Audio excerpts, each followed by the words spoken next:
హాస్య నటులుగా డబ్బు పేరు గడించిన తరువాత చిత్ర నిర్మాణ రంగంలోకి ప్రవేశించిన హాస్య నటులు తెలుగు చిత్ర పరిశ్రమలో కొందరు ఉన్నారు. వారిలో తొలి స్టార్ కమెడియన్ కస్తూరి శివరావు పేరును మొదటగా చెప్పాలి. ఆయన తర్వాత హాస్య నటుడిగా ఒక వెలుగు వెలిగిన రేలంగి మాత్రం చిత్ర నిర్మాణం జోలికి పోలేదు.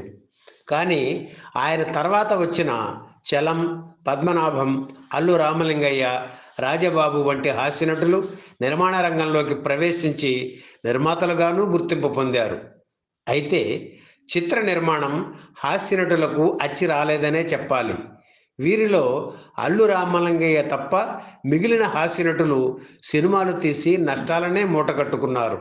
స్టార్ కమెడియన్గా వెలిగిపోతున్న రోజుల్లో పద్మనాభం నిర్మాతగా మారి నటరత్న ఎన్టీఆర్, మహానటి సావిత్రి కాంబినేషన్లో దేవత చిత్రం నిర్మించారు. ఆ సినిమా హిట్ అయింది. కానీ ఆ తరువాత తీసిన చిత్రాలన్నీ అపజయం పొంది ఆయన్ని అప్పుల పాలు చేశాయి.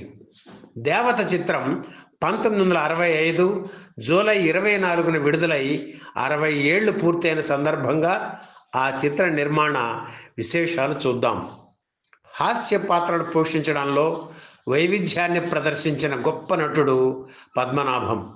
సినిమాల్లో నటిస్తూనే నాటక ప్రదర్శనలు ఇచ్చేవారాయన.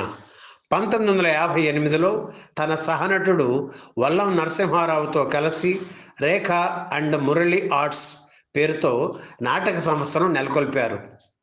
పద్మనాభం తనయుడి పేరు మురళి, వల్లం నరసింహారావు గారి కుమార్తె పేరు రేఖ. వీరిద్దరి పేర్లతో సంస్థను నెలకొల్పారు. వీరి తొలి నాటకం శాంతి నివాసం. బాగా పేరు తెచ్చిన నాటకం కాళహస్తి మహాత్మ్యం. కమెడియన్గా మంచి పేరు తెచ్చుకుని ఆర్థికంగా స్థిరపడిన తర్వాత నటరత్న ఎన్టీఆర్, మహానటి సావిత్రి ప్రోత్సాహంతో నిర్మాత అయ్యారు పద్మనాభం. రేఖ అండ్ మురళి ఆర్ట్స్ పతాకంపైనే 1964లో రూపుదిద్దుకున్న ఆ తొలి చిత్రం పేరు దేవత. సినిమా నిర్మాతగా మారాలనే ఆలోచన పద్మనాభంకు రావడానికి వెనుక ఆసక్తికరమైన కథ ఉంది. సంగీత దర్శకుడు ఎస్పి కోదండపాణి, పద్మనాభం ఒకప్పుడు రూమ్మేట్స్. పద్మనాభం ప్రదర్శించే నాటకాలకు ఆయన సంగీతం అందించేవారు. ఒకరోజు రచయిత వీటూరి ఈ ఇద్దరి మిత్రులకు ఒక కథ చెప్పారు. ఇంతకు ముందు ఆ కథను చాలామంది నిర్మాతలకు చెప్పారు వీటూరి. అందరూ బాగుందని అన్నారు, కానీ ఎందుకో సినిమా తీసే ధైర్యం చేయలేకపోయారు. పద్మనాభానికి ఆ కథ నచ్చింది. కానీ అందులో హీరోయిన్ది డబుల్ రోల్. నాటకానికి పనికిరాదు. సినిమాకైతే కథ ఓకే, కాకపోతే ఓ పెద్ద హీరోయిన్తో భారీ బడ్జెట్లో ఆ సినిమా తీయాలి. అందుకే పద్మనాభంకు ధైర్యం చాలలేదు. పైగా ఆ సమయంలో ఆయన ఆర్టిస్టుగా చాలా బిజీగా ఉన్నారు. సినిమా నిర్మాణం ప్రారంభిస్తే నటనకు ఇబ్బంది కలుగుతుంది కనుక వద్దనుకున్నారు. ఈ కథ మరెవరికైనా చెప్పండి, నేను తీయలేను అని వీటూరికి చెప్పారు పద్మనాభం. 2 నెలలు గడిచాయి. తన బిజీలో ఆ కథ గురించి మర్చిపోయారు పద్మనాభం. కానీ కోదండపాణి మాత్రం మర్చిపోలేదు. ఆ కథ బాగుంది కదా, నువ్వే ధైర్యం చేసి సినిమా తీయరాదు అని పద్మనాభంతో అనేవారు కోదండపాణి. బాగా ఆలోచించి చివరకు ఓకే అన్నారు పద్మనాభం. ఆ కథకు ఎన్టీఆర్ హీరోగా బాగుంటారనుకుని వీటూరిని వెంటబెట్టుకుని ఎన్టీఆర్ ఇంటికి వెళ్ళారు పద్మనాభం. తన సహనటుడు నిర్మాతగా మారుతున్నారని తెలియగానే ఎన్టీఆర్ ఎంతో సంతోషించారు. కథ ఆయనకు కూడా నచ్చింది.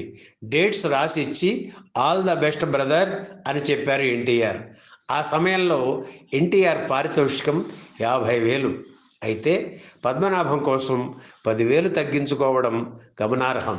ఇక హీరోయిన్గా మహానటి సావిత్రిని అనుకుని ఆవిడ దగ్గరకు వెళ్ళారు పద్మనాభం. కథ ఆవిడకు కూడా బాగా నచ్చింది. ప్రతి సినిమాలోనూ నాకు మంచి పాత్రలు దొరుకుతున్నాయి, ఇందులో 2 పాత్రలు ఇస్తున్నారన్నమాట అని నవ్వుతూ అన్నారు సావిత్రమ్మ. అయితే ఆ సమయంలో ఆవిడ 3 నెలల గర్భిణి. మీ సినిమా పూర్తి చేయడానికి 6 నెలలు పట్టవచ్చు. గర్భంతో నటించడం కష్టం కనుక డెలివరీ అయ్యే వరకు ఆగుతారా అని అడిగారు సావిత్రమ్మ. లేదమ్మా, మేము 3 నెలల్లోనే సినిమా తీసేస్తాం, మీరు సందేహించకండి అని చెప్పారు పద్మనాభం. ఆ సమయంలో కొంత డబ్బు అడ్వాన్స్గా ఇస్తుంటే ఓ 100 రూపాయల నోటు చెయ్యి జారి కింద పడింది. సావిత్రమ్మ వంగి ఆ నోటు తీసుకుని కళ్ళకు అద్దుకుని, ఇది మంచి శకునం, మీ సినిమా 100 రోజులు ఆడుతుంది చూడండి అన్నారు. ఇది ఒక ఇంటి ఇల్లాలి కథ కనుక దేవత అనే టైటిల్ పెడదామని అనుకున్నారు పద్మనాభం. ఎన్టీఆర్ కూడా అభ్యంతరం చెప్పలేదు. దర్శక నిర్మాత బిఎన్ రెడ్డి అంతకుముందు నాగయ్య హీరోగా దేవత పేరుతోనే ఓ చిత్రాన్ని తీశారు. ఆ టైటిల్ కోసం బిఎన్ రెడ్డిని కలిశారు పద్మనాభం. అందరూ పర్మిషన్ తీసుకోకుండానే టైటిల్స్ వాడుకుంటున్నారు. నా మీద గౌరవంతో నువ్వు వచ్చావు, హ్యాపీగా పెట్టుకో, విజయోస్తు అని ఆశీర్వదించారు బిఎన్ రెడ్డి. ఆ దేవత చిత్రంలో హీరోగా నటించిన నాగయ్య ఇందులో హీరో తండ్రిగా నటించారు. దేవత చిత్రానికి హేమాంబరరావును దర్శకుడిగా ఎన్నుకున్నారు. తన ఇంటిని తాకట్టు పెట్టి వచ్చిన డబ్బుతో దేవత చిత్ర నిర్మాణ కార్యక్రమం ప్రారంభించారు పద్మనాభం. ఇందులో ఎన్టీఆర్ బావమరిది పాత్రను ఆయన పోషించారు. ఆయనకు జోడీగా గీతాంజలి నటించారు. అతనికి సినిమా అంటే పిచ్చి. దాంతో మద్రాసు వెళ్ళి వేషాల కోసం ప్రయత్నిస్తాడు. సినిమా స్టార్స్ను చూడడానికి జనం ఎలా తంటాలు పడతారో ఈ సినిమాలో చూపించారు పద్మనాభం. ఎస్వి రంగారావు, గుమ్మడి, కాంతారావు, రేలంగి, రమణారెడ్డి, అంజలీదేవి, షావుకారు జానకి, జమున వంటి స్టార్స్ ఇళ్లకు పద్మనాభం వెళ్ళి వారి ఆటోగ్రాఫ్స్ తీసుకుంటారు. 10 నిమిషాల నిడివి కలిగిన ఈ దృశ్యాలు దేవత చిత్రానికి ప్రత్యేక ఆకర్షణగా నిలిచాయి. తెలుగు చిత్ర పరిశ్రమలోనే తొలిసారిగా 22 మంది ప్రముఖ తారలు పాల్గొన్న మహత్తర చిత్రం అని సగర్వంగా ప్రకటించారు పద్మనాభం. దేవత చిత్రంలో ఎన్టీఆర్ తల్లిదండ్రులుగా నిర్మలమ్మ, నాగయ్య నటించారు.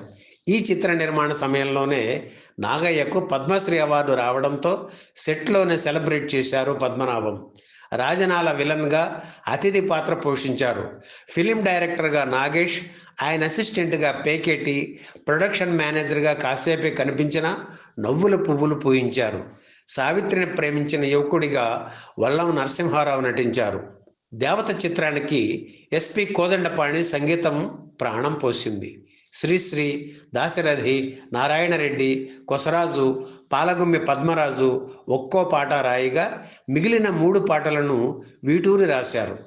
ఆలయాన వెలసిన ఆ దేవుని రీతి, తొలి వలపే పదే పదే, కన్నుల్లో మిసమిసలు కనిపించని వంటి సూపర్ హిట్ సాంగ్స్ వీటూరి రాశారు.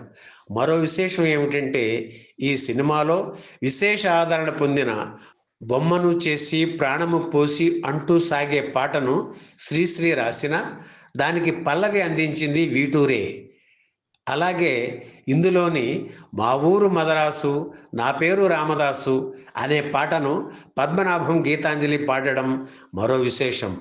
దేవత చిత్రం ఘన విజయం సాధించింది. ఆ ఏడాది ఎన్టీఆర్ నటించిన 8 చిత్రాలు డైరెక్ట్గా 100 రోజులు ఆడాయి.